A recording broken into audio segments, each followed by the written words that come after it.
Hi everyone, thanks for coming today. We're going to be talking about PowerPoint, and so this is a PowerPoint about PowerPoint. Before I get started, I'm interested in knowing how many of you are a new acquaintance of PowerPoint and how many of you PowerPoint's an old friend. You use it all the time and you've got a pretty good grasp on how it works. Well, regardless of which category you fall in, I think that you're going to be able to find something in here that hopefully you can take and use with your students. So as a brief overview of what I'm going to be covering today, we're going to look at some of the built-in tools that are part of PowerPoint that you might not be aware of. And then I'm going to show you how you can use PowerPoint for a special presentation. And lastly, I'll touch on how you can pair it with another tool and see how that works for you. So at the top of PowerPoint, you notice that there's a quick access toolbar, and I'm actually going to be going in and out of this PowerPoint presentation to PowerPoint itself so you can see some of the things that I'm going to do. But the first thing I wanted to show you is one of the animations. And you might have noticed that as I'm talking, the hello is getting bigger and it's growing towards us. And that's because I've used the animation grow shrink option to get this to become bigger. So let me leave PowerPoint's presentation for a second and go to the top so we can see that. So over here under animations, you'll see that there are some choices and none of them are highlighted right now because I haven't picked anything here that I want it to work with. But if I were to go here and choose insert, it's suggesting grow shrink because that's what I've used for the other ones, but I could use any other option. I like the grow shrink option because it allows you to emphasize a point and make it stand out differently from the rest of what you have.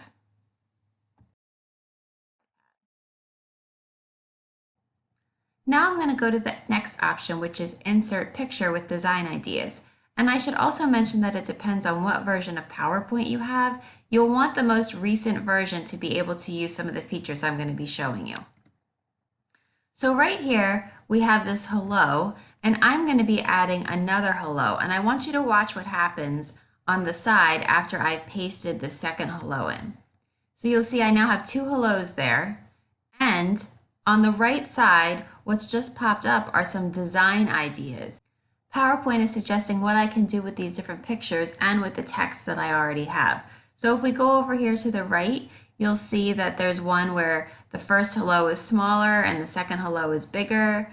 It's moved things around down here to where the title is to the left with the two hellos and then the text is over here to the right. And what I like about this is it's doing some of the work for me. And so it's suggesting what I can do with this. I don't have to do it if I don't want to. But let's say that I were to pick this one right here and it's just finished formatting it for me. I can still adjust the different things I have in here. So if I want this to be bigger, I can highlight it, go to home, and make the font bigger, and it will still do it. And you might have noticed on the side that it flashed for a second. That's because it's updating its design ideas as I make changes. So I think that's one of the really nice features of it. Now we're going to go to the next feature, which is Zoom. And I'm not referring to the Zoom that we use to meet with students in an online classroom, but this is Zoom inside of PowerPoint. So when you think about PowerPoint and the ways that you've used it before, I'm not sure if you've had the opportunity to use this new feature, but perhaps you've used Prezi or you have seen a Prezi, and you'll notice that they have this ability to come in and out of different parts of the presentation. Well, now there's this feature, which is Zoom, and it's in PowerPoint. So let's go back out. Now this is under the Insert option, and you'll see here the Zoom button. I want to clarify that this is different from the animation that lets you zoom in on something. So you'll see here when I pick all of the options, there is a zoom option here for when you're animating something, but this is for your slides as a whole. So let's click on Summary Zoom, and all of my slides have popped up now. So I'm going to just pick the first 4 slides. And when I do that and I click Insert, it's going to make a summary slide, and you'll see that that's over here.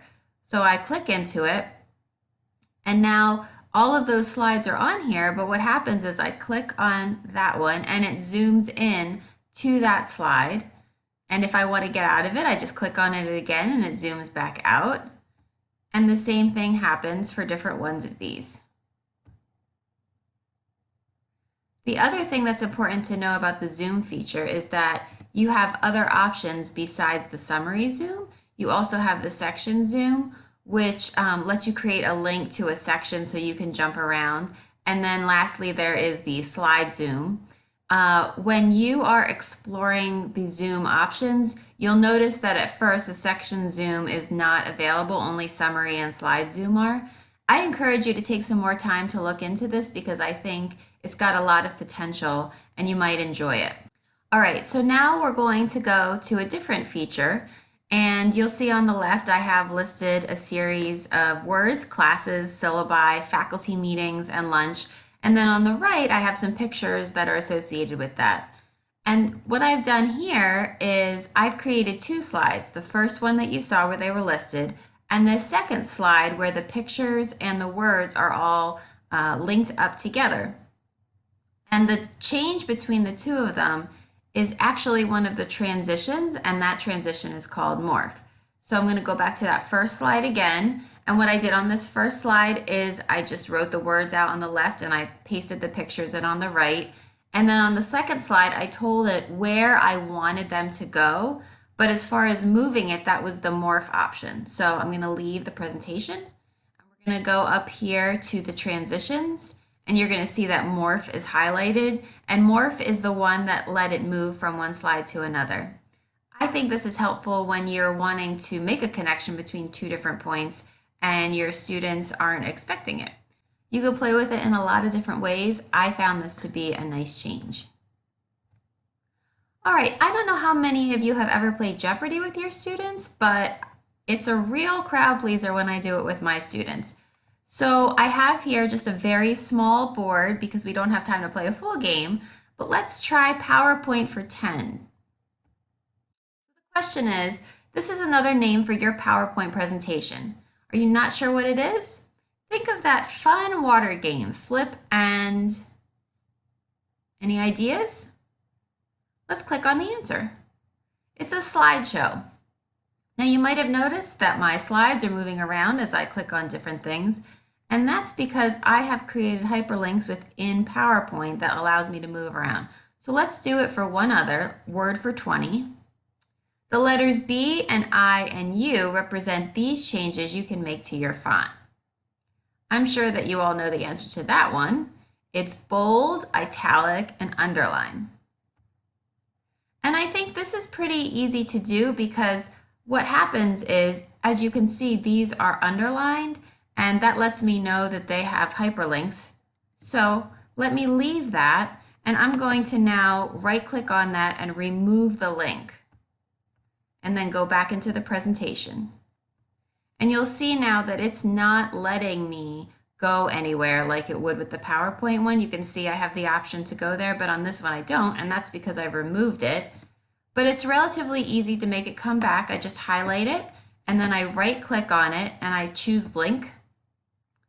And it gives you some choices here of where you want the link to go. I'm choosing place in this document, and I'm moving down here to Word 10. It actually previews it for me to make sure that it's the right one. I'm going to click OK, and now I'm going to go back out into the presentation, click on it, and it takes me there. And I've done the same thing for this answer key. I've created a link there as well as this Jeopardy key. So I'm going to wrap things up and jump to the end now. And I mentioned I was going to talk about pairing PowerPoint with another tool. And the tool that I'm recommending is Screencast-O-Matic. That's actually what I've been using for this presentation. And you might have noticed a few of the cool features that it offers. But if you're interested in hearing more about it, then you can hear what Alex has to say because he does a really nice job of explaining all of the features that are built into Screencast-O-Matic. So I hope you were able to learn something during this presentation and that you have the chance to try out some of these tools and maybe incorporate them with your students. Thank you so much for your attention. Have a great day.